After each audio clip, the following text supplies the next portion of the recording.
Hello everyone, my name is Ray, and this is Sam, Scott. Glad to be here today. Yeah, sure. Hi, everybody. I'm Sam. My company Fabric Labs is right now sponsoring a contest at the Fashion Institute of Technology, a few blocks away, for the students to build, most of them, the first NFT projects. And we're following it up with a charity auction, with one piece from each student. It's kind of my passion project focus right now. Been in the space for a while. Interested in decentralized identity. It's not at all what I thought I was going to talk about, but we'll make it work. And I'm a Philly guy, just like Scott. Hey guys, Scott Mandel here. I'm a father. I'm based in Philadelphia. I'm a graduate of Michigan State. All of those are parts of my identity. I currently am the founder of Complex Labs, where we make it easy to mint and manage dynamic NFTs. Our ultimate objective is to create a consumer identity protocol with that. But you did their Complex Labs, making it simple. Yeah, it's quite tricky actually. Good. So I'm Ray. I'm the investor for Next Venture. So we're the early investor for our Wave, Dodo, and Near Protocol, etc. And also I'm a contributor for DBDAO. This is a Web3 database. So I'm also an independent researcher and Web3 enthusiast. Yeah, glad to be here. So I guess we can start the topic today. So we're gonna talking about the future of decentralized identity. So first question, what is decentralized identity and why we need it? So decentralized identity, who are you? We live more and more of our lives online, in the digital world. We're on Zoom calls, we're sending emails, we're moving our way into the metaverse. And how do we identify ourselves? How do we determine who we are? And something I'd like to get into as we see the rise of AI, how do we determine that people are people and people aren't a machine? All of these things are questions. I think for the talk today, we're probably gonna raise more questions than we have answers, Exactly. but that's okay, because these conversations are important to be having right now. Brainstorming, coming up with ideas, thinking of the thing nobody else has thought of yet, and trying to figure out how we're gonna make this happen, because it's up to us to make sure that there is an option for a decentralized identity, something that you own that isn't given to you by a centralized entity, which is most likely a government that's gonna want to own and control your data. That's not what Web3 is about. Web3 is about read, write, and own. And your decentralized identity can be a big part of how you own your online self. Yeah. Oh, sorry. Yeah, I just want to add some context to identity itself. I mean, when we think of identity, we think of our driver's license, our passport, but there's actually quite a lot of verticals when it comes to identity. You have your government issued identity, you have your health identity, you have your professional or your education identity. All of these different pieces of these different verticals are who you are. As you notice, I started the talk off by saying, I'm a father. I graduated Michigan State. I reside in Philadelphia. All these are data points that represent who you are. Yeah, exactly. And I would say, I feel like the point of decentralized identity is that we can own the ownership of your own data. So for example, the Twitter can easily delete what you said or even your existence, right? So if they ban you, and also your Twitter, your content, and all your contact can never be transferred to other platforms. So basically, if Twitter dies someday, we will all die, like your existence, right? So yeah, I feel like just like Scott said, it's not really just about like social media. It's also about like all the physical like identity, government issue stuff. So we are kind of stepping into it. And my imagination of the future decentralized identity is that we can define our self as a domain, and we will have like a main identity, but also have a lot of sub-scenario identity. So for like different purpose. And also we have like in case Web3, we have like wallet, and then our wallet can carry all the credentials throughout all the chains and different platforms.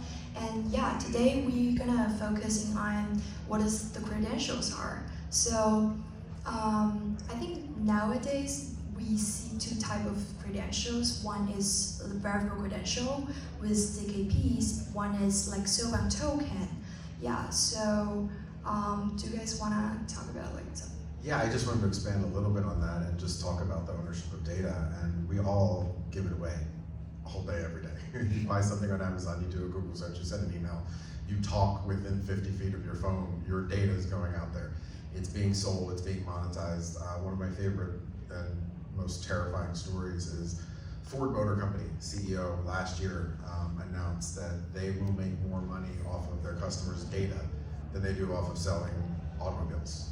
Ford, the original car, the Model T, they sell cars and they're making more money off of your data than they are off of their so-called core business. We all talk about how in Web3 we want to own our data and we want to determine who gets to, we can determine how we monetize it, but it's only if we take the reins and do it in a decentralized way and find solutions that are easy to use and user-friendly, and not allow the Fords and the Amazons and the Googles and the Apples to do it for us when they're just basically going to take what they're doing in Web 2 and put Web 3 technology behind it. So we have a kind of a small window where we can come up with these solutions and do them the right way, do them in a Web 3 way, and kind of preempt those things, governments as well. Yeah, so I think you hit the nail on the head here. So for decentralized identity, you have basically we have two tools in our arsenal. We have soulbound tokens and we have verifiable credentials. The soulbound token is similar to an NFT, but it's non-transferable, it's valueless, it's once it's in your wallet, it's there. Verifiable credential is very different in the sense that there's an issuing authority, it can be transferred with some verification from the protocol. And with what you just said, we do have a limited window, because with verifiable credentials, the most important thing is the issuing authority. And I'll give you an example. If I have a verifiable credential that says that I have a high credit score, well, that's only valuable if the issuing authority has some type of authority on that particular issue. If it's a bank, then that verifiable credential is worth something. If it's my brother, it's probably not worth anything, right? So verifiable credentials and the incumbents who have all this data are uniquely positioned to actually take the lead when it comes to identity. So we have a very limited window in order to establish some type of framework in order to at least carve out niches of our identity that we can own. Yeah, that's really well said. And there's so many layers to it, and that's why one of the first things I said was we're probably going to raise more questions than we have answers for, because it's very complex. Name drop.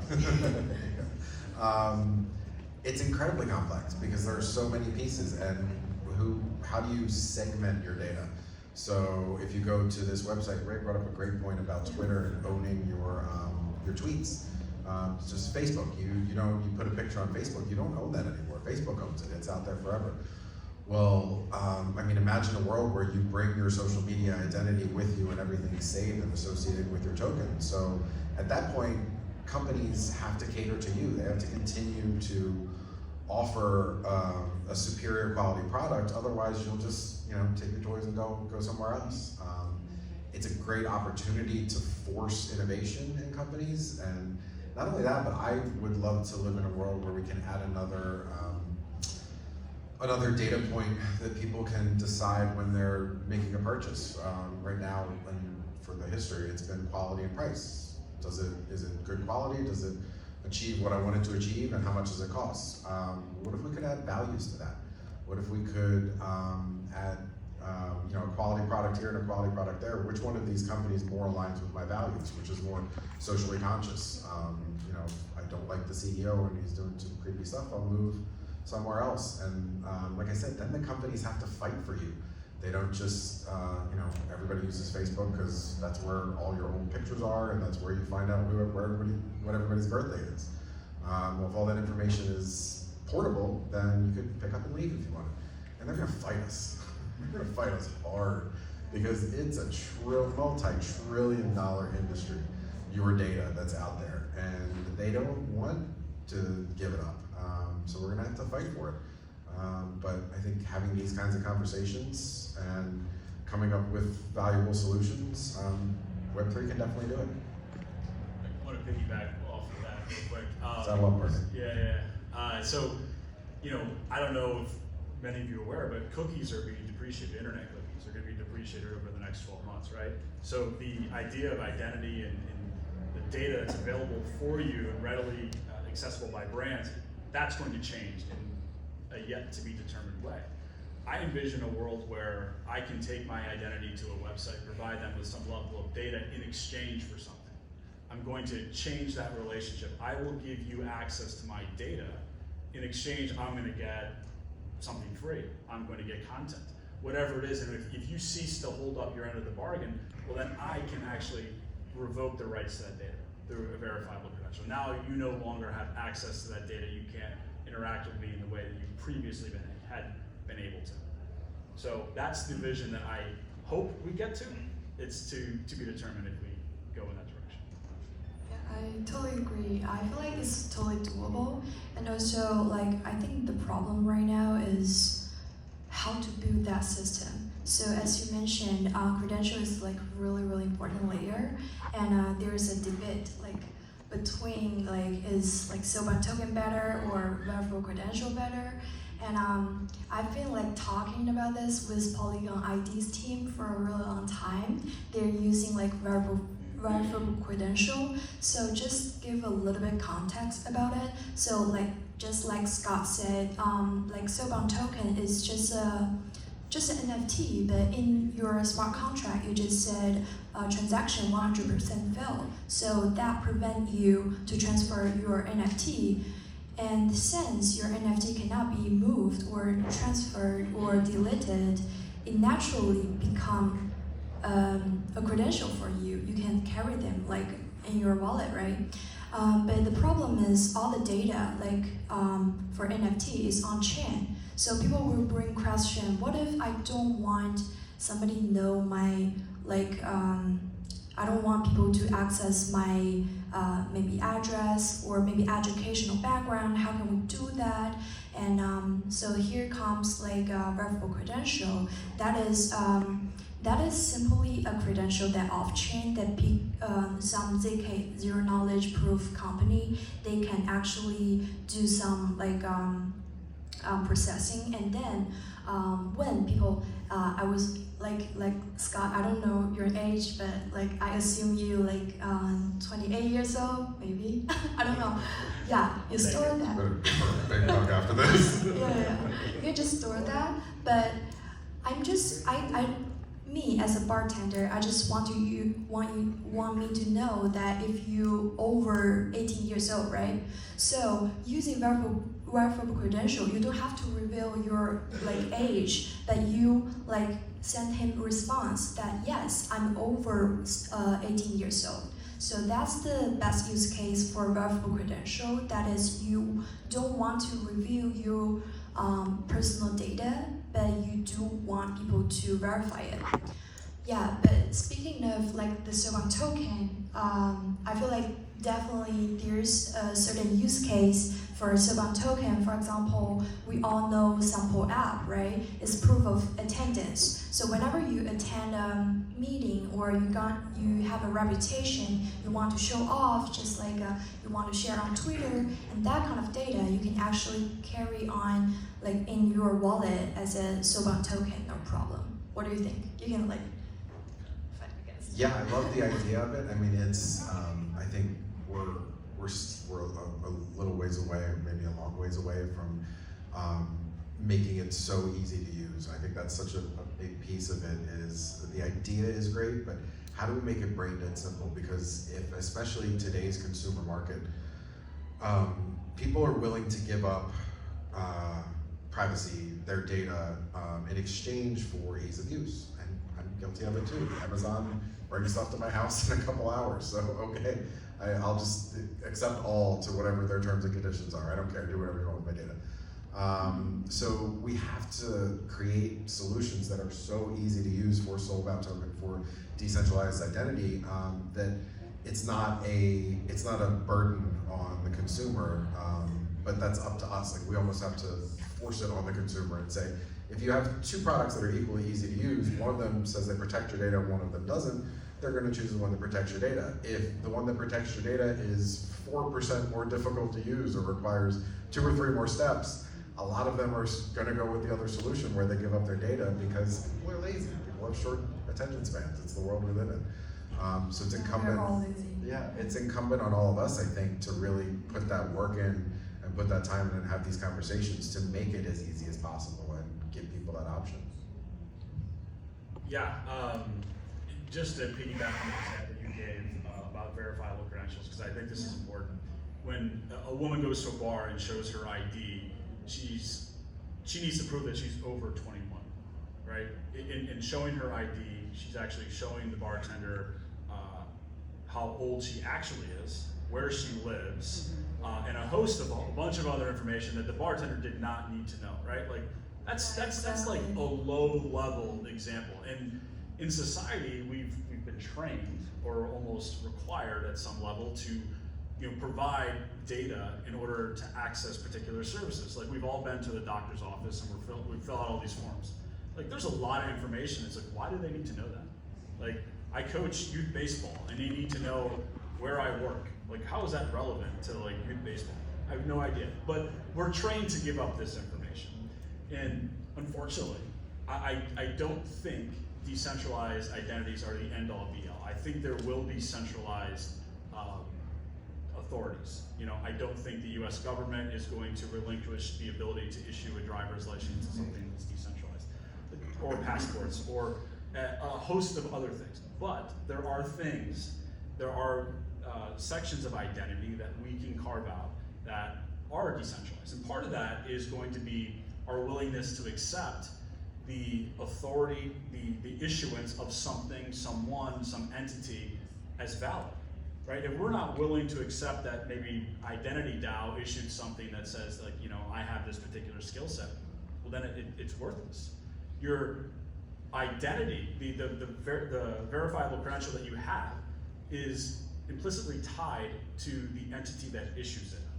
So right now, if you look at the incumbents that have all of this data, obviously we're all going to weight what a bank says, what a hospital says, over what maybe a Web3 entity says. So how can we change that? What areas can we claim as our own and build decentralized identity that way? Because we are at a significant disadvantage, but I think it's incredibly important that we figure out a way to carve out a niche and protect who we are in this next generation of the web. And that's that's a great way to put it when you're talking about the ID with the bartender, and the bartender gets all this excess information that they don't need, but you give it away anyway because that's how you get a drink. And I think you were also talking about what we give away and why we give it away. So right now we just give all of our data away because we're trying to get this one thing. Well, I don't have a problem with the companies that build a social media platform or the Amazons that are get the stuff to my house in a few hours. They should make money off of that. It's it's a free market. They provide a service. They should get value for it. And if some of that value is your data, because it's the old adage that if you're not paying for the product, you are the product. And so if you're not paying for the social media site, you're going to give them a certain amount of data. But it's a matter of having that ability to tailor it. So right now, when we do something online, we give everything away.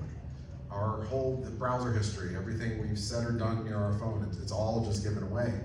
And if we can move to a place, and the same thing with like a government issuing these things. So I'm okay with the government issuing a passport, and I understand the need for laws and law and order and keeping the peace and all things like that, but the government doesn't necessarily need to know everything. So in order to get a driver's license and be able to legally drive, in order to get a passport and be able to travel out of the country, this is the amount of data that I need to give, and I'm willing to give that so that I get this service in return. And that's, I think, to your point, where your decentralized identity, your soul-bound token, it's about ownership. Doesn't mean no one's going to have any of your data. It means that you get to decide who gets your data, what portion of your data they get, and then be able to revoke it if you want, or be able to, limit it to certain portions of your data. And it's complex. It's tough. It's a lot of questions, and we're gonna have to figure it out along the way, and we're gonna have to collaborate and figure out best practices and what works, what doesn't. But I think if we all keep our eyes on the prize, we can definitely get there. Yeah, definitely, and I totally agree with Scott, what Scott said. You said it's not really important. The most important thing is who issued that credential, right? So I feel like there's kind of a situation right now is you see all the Web3 company, they're trying to build a credential platform. So they want to they're focusing on technical part and issue people identity. But actually, to be honest, I can write a paper on with all your personal data and give it to you. Is that your ID? No. So it's not really about the credential, but it's can the credential be verified by other part? Can it be accepted by the whole world? Can it be used? And I think that's the real question. Yeah, I'm gonna jump in there because I think let's tie this into AI, because that's obviously everyone's talking about ChatGPT and AutoGPT now. How do we know who's real? If you're on Twitter and you're seeing someone reply, they have this whole persona, how do you know they're real, right? If there's a issuing authority that's centralized, that's issuing, passports and IDs and all these, verifiable credentials, there's some level of persona to that person. But as I started this talk, I talked about those those less government issued pieces of my identity. I'm a baseball coach. I coach Little League baseball. I'm a wife. All these little pieces of your identity go into your persona, right? And I think at some point in the not so distant future, it's going to be very important to be able to identify who's real from who's not. Content is already being created right now that you have no way to tell whether that's authentic or that's AI created. At some point, there needs to be, and this is maybe where we win, this is where the decentralized identity comes in. Those data points that we're able to gather in a decentralized way become important to us in the sense that we can tell who's an actual person, proof of humanity in the sense this is a real person. And I think that might be the niche that we need to focus on. And it's not just the AI side, the Twitter bots and the hacker farms that just create these bots and bots that post things on Twitter and Facebook, and these things determine what we think and what we do and where we go and who we vote for in some cases. And it's terrifying. And what if we can use these decentralized identity? These are the features that we offer that get people really excited about it. You can go on Twitter and determine if someone is a real human being that's posting. It's not a blue check mark that Twitter's responsible for. It is a trusted identity confirmation company or whatever it ends up being that can say, yes, these posts that are going out are actually from a human. Now I'm going to read it and I'm going to decide if I agree or disagree with it. It's a huge opportunity to sell it to the masses and tell people that why this is valuable. And I think, again, it's got to be brain dead simple, and it's got to be sold and packaged that way, that this is valuable to you. This is valuable to you when you're talking about going to the doctor's office. You go to a different doctor, you have to fill out the same 14 forms. This is my family's medical history. This is the surgeries I've had. This is the medications I'm on. Well, if you can securely tie that to your digital identity, then you go into a doctor's office and you say, I want to allow them to see XYZ pieces of information, and you're done. And it makes it easier. And all of a sudden you have a selling point for people to get on board with decentralized identities. Yeah, totally agree. I guess we just 30 seconds left. So I feel like a lot of part of Web3 technology are working towards it. For example, we have domain name or wallet, or even like ID wallet. They trying to be carry the other credentials. We have like Silver token, verifiable credentials. We have like company do oracles, wanted to bring the off-chain data on-chain. So I feel like this is a really interesting field, and we could definitely bring a lot of like blockchain into more practical use case. For example, the DeFi, they ask over collateral for lending money, but actually they just need back check like for your financial situation, right? So basically, I will say definitely we were working towards it, and I'm really excited to see where we at and what can we capable of. And the only thing I would say to finish up is just keep having these conversations. Talk about it with your friends, talk about find panels where people are talking about these things, and keep trying to come up with ideas, and then build something, see if it works, collaborate, work with other people, and figure out best practices, and take us to the promised land.